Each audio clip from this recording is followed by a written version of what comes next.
Assalamualaikum warahmatullahi wabarakatuh. Baik, saya Taba Udara, perwakilan dari kelompok 2, ingin mempresentasikan hasil kerjasama kami yang berjudul tentang bakteri. Yang pertama, pengertian bakteri. Bakteri merupakan organisme yang paling banyak jumlahnya dan lebih tersebar luas dibandingkan makhluk hidup yang lain. Bakteri hidup di darat, di lautan, dan pada tempat yang ekstrim. Bakteri juga ada yang menguntungkan dan ada juga yang merugikan. Kemudian ciri-ciri bakteri. Ciri-ciri bakteri yang pertama yaitu organisme uniseluler prokariot, yaitu tidak memiliki membran sel, kemudian umumnya tidak berklorofil dan memiliki ukuran tubuh yang bervariasi. Umumnya memiliki ukuran rata-rata 1 sampai dengan 5 mikron.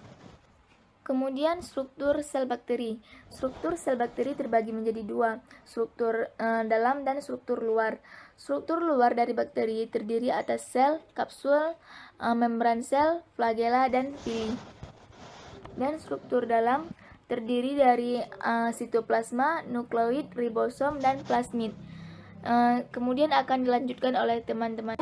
Nama saya Santi Wardila, saya akan melanjutkan presentasi dari teman saya. Di sini saya akan menjelaskan tentang tipe-tipe flagellum dan bentuk bakteri. Saya akan menjelaskan yang pertama ada tipe-tipe flagellum. Tipe-tipe flagellum ini terdiri dari atrik, adalah bakteri yang tidak memiliki flagel. Yang kedua ada monotrik, adalah bakteri yang hanya memiliki satu flagela. Yang ketiga ada levotrik, adalah bakteri yang memiliki banyak flagela pada salah satu sisi sel. Yang keempat ada amfitrik, adalah bakteri yang memiliki flagela pada kedua ujung sel. Yang terakhir ada peritrik, adalah bakteri yang memiliki banyak flagela yang tersebar di seluruh bagian sel. Nah, yang kedua saya akan menjelaskan tentang bentuk-bentuk dari bakteri, di mana bentuk bakteri ini dikelompokkan menjadi 3 bagian. Yang pertama ada bentuk basil, terdiri dari monobasil, diplobasil, dan streptobasil. Monobasil bentuknya seperti satu batang, kalau diplobasil berbentuk 2 batang, dan yang ketiga streptobasil berbentuk batang yang bergandengan memanjang. Yang kedua bentuk bakteri ada berbentuk kokus atau bulat yang terdiri dari monokokus, diplococcus, tetracoccus, streptococcus, shashina, dan streptococcus. Yang pertama ada monokokus, bakteri berbentuk 1 bulat. Yang kedua ada diplococcus, bakteri berbentuk bulat 2. Yang ketiga ada tetracoccus, bakteri berbentuk 4 bulat. Yang keempat ada streptococcus, bakteri berbentuk bulat yang bergandengan memanjang. Nah, yang kelima ada shashina, bakteri yang berbentuk bulat yang bergandengan 4, kemudian pada sisi ujungnya seperti kokus. Nah, yang terakhir ada staphylococcus, bakteri yang berbentuk bulat yang bergompol-gompolan. Nah, yang terakhir bentuk bakteri ada berbentuk spiral, yang terdiri dari berbentuk spiral, vibrio, dan spiroseta. Yang pertama ada spiral, yang kedua ada vibrio, bentuknya seperti koma, dan spiroseta yaitu jenis spiral yang berbentuk panjang lentur. Nah, cukup sekian dari saya. Selanjutnya akan dijelaskan oleh kawan saya. Selanjutnya itu ada cara memperoleh makanan dan kebutuhan oksigen. Di mana cara memperoleh makanan dan kebutuhan oksigen itu ada 4. Yang pertama itu ada nutrisi bakteri, yang kedua ada dekomposer, yang ketiga ada fotosintesis, dan yang keempat itu ada kemotrof. Selanjutnya itu ada klasifikasi berdasarkan kebutuhan oksigen.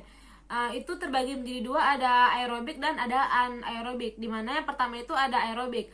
Aerobik itu dia merupakan bakteri yang memerlukan oksigen dan proses metabolisme dan respirasi seluler. Dia jenis aerobik ini menggunakan oksigen untuk melakukan metabolisme senyawa seperti karbohidrat dan lemak untuk menghasilkan energi. Yang kedua itu ada anaerobik, di mana anaerobik ini dia dibagi menjadi 3, yaitu ada anaerobik obligat, anaerobik aerotoleran, dan anaerobik fakultatif. Anaerobik obligat adalah jenis yang tidak membutuhkan oksigen dalam pertumbuhannya. Selanjutnya itu ada fase pertumbuhan bakteri. Fase pertumbuhan bakteri itu dia ada 4. Yang pertama itu ada fase lag atau fase penyesuaian. Dari fase lag ini dia menuju ke fase logaritma atau eksponensial. Dari fase logaritma ini dia menuju ke fase stasioner, dan yang terakhir itu dia menuju ke fase kematian. Pada pertumbuhan bakteri tadi, yang pertama itu ada fase lag atau penyesuaian, di mana fase lag atau penyesuaian ini merupakan cara bakteri itu menyesuaikan diri dengan lingkungan yang baru. Lama fase penyesuaian ini dia tergantung pada media, pH, suhu, aerosi, dan jumlah sel pada inokunum lama, dan sifat biologis mikroorganisme pada organisme sebelumnya. Selanjutnya itu yang kedua ada fase logaritma atau eksponensial, di mana fase logaritma atau eksponensial ini merupakan ditandai dengan pertumbuhan bakteri itu dia terbilang cepat. Setiap sel dalam populasi itu membelah menjadi dua. Derajat pertumbuhan bakteri pada fase ini sangat dipengaruhi oleh sifat genetik yang ditentukan. Selanjutnya akan dilanjutkan oleh teman saya. Baiklah, saya akan melanjutkan presentasi dari teman saya. Di sini saya akan menjelaskan tentang fase stasioner. Jadi, fase stasioner terjadi pada saat laju pertumbuhan bakteri sama dengan laju kematiannya, sehingga jumlah bakteri keseluruhannya akan tetap. Pada fase stasioner ini dilanjutkan dengan fase kematian yang ditandai dengan peningkatan laju kematian yang melampaui laju pertumbuhan, sehingga secara keseluruhan terjadi penurunan populasi bakteri.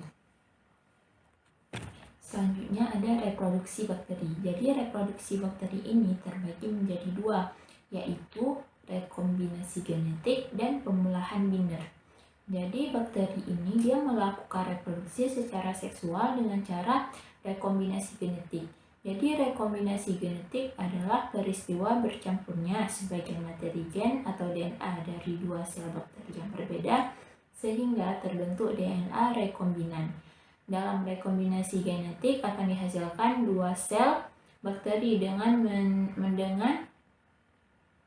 materi genetik campuran dari kedua induknya. Jadi rekombinasi genetik bakteri dapat terjadi melalui konjugasi, transduksi, dan transformasi. Jadi konjugasi ini adalah pemindahan materi gen dari suatu sel bakteri ke sel bakteri lain secara langsung melalui jembatan konjugasi. Transduksi adalah rekombinasi gen antara dua sel bakteri dengan diperantarai virus Pak. Kemudian ada transformasi.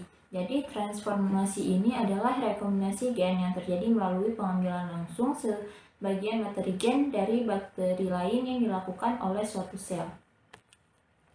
Selanjutnya ada pembelahan binder.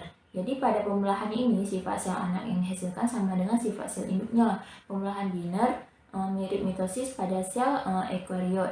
Bedanya pembelahan binder pada sel bakteri tidak melibatkan serabut, spindel, dan kromosom. Pembelahan binder dapat dibagi atas 3 fase, yaitu fase pertama, fase kedua, dan fase ketiga. Jadi pada fase pertama bagian-bagian sitoplasma akan terbelah oleh bagian-bagian sekat yang mengalami pertumbuhan secara tegak lurus. Kemudian pada fase kedua, proses pertumbuhan bagian-bagian dari sekat akan diikuti oleh bagian-bagian dinding yang melintang. Pada fase yang ketiga akan terbentuk dua bagian sel baru yang memiliki sifat identik dengan induknya. Selanjutnya, cara menanggulangi bahaya bakteri yang merugikan adalah dengan melakukan sterilisasi. Yang kedua, dengan melindungi tubuh dari bahaya bakteri. Dan yang ketiga, dengan pengolahan dan teknologi pengawetan makanan. Kemudian di sini ada peran menguntungkan bakteri. Jadi di sini ada di bidang lingkungan. Pada bidang lingkungan, peran bakteri salah satunya adalah sebagai dekomposer yang menguraikan bangkai dan sampah, penghasil biopestisida, dan membantu fiksasi nitrogen, serta membantu meningkatkan kesuburan tanah.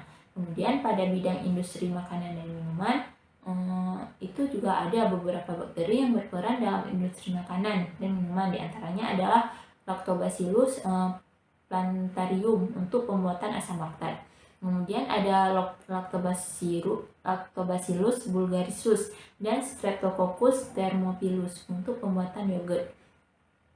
Kemudian Lactobacillus sp ini dimanfaatkan untuk pembuatan asinan sayuran dan buah. Kemudian ada juga Acetobacter pseudomonas yang dimanfaatkan untuk pembuatan nata de coco, serta ada juga Acetobacter aceti yang dimanfaatkan untuk menghasilkan asam cuka. Sekian yang dapat saya jelaskan, kemudian akan dilanjutkan oleh teman saya. Kenalkan, nama saya Deltama. Di sini saya akan melanjutkan presentasi dari teman saya. Saya akan menjelaskan tentang peranan yang menguntungkan pada bakteri, yaitu tentang bidang kedokteran dan farmasi. Di bidang kedokteran dan farmasi, bakteri ini digunakan untuk memproduksi antibiotik dan vitamin. Misalnya pada bakteri Streptomyces griseus, yang dimana bakteri ini akan menghasilkan antibiotik streptomycin. Dan ada juga bakteri Streptomyces aureofaciens, yang dimana dia itu akan menghasilkan antibiotik auremycin. Dan juga ada bakteri Streptomyces rhinosus, yang juga dia itu akan menghasilkan antibiotik thromycin. Dan masih banyak lagi bakteri lain yang akan menghasilkan antibiotik. Oke, yang selanjutnya itu saya akan menjelaskan tentang peranan yang merugikan dari bakteri. Pertama itu ada bakteri Salmonella typhosa, yang dimana bakteri ini akan menyebabkan penyakit tifus. Yang kedua itu ada Shigella dysenteriae, yang dimana ini bakteri ini akan menyebabkan penyakit disentri. Selanjutnya ada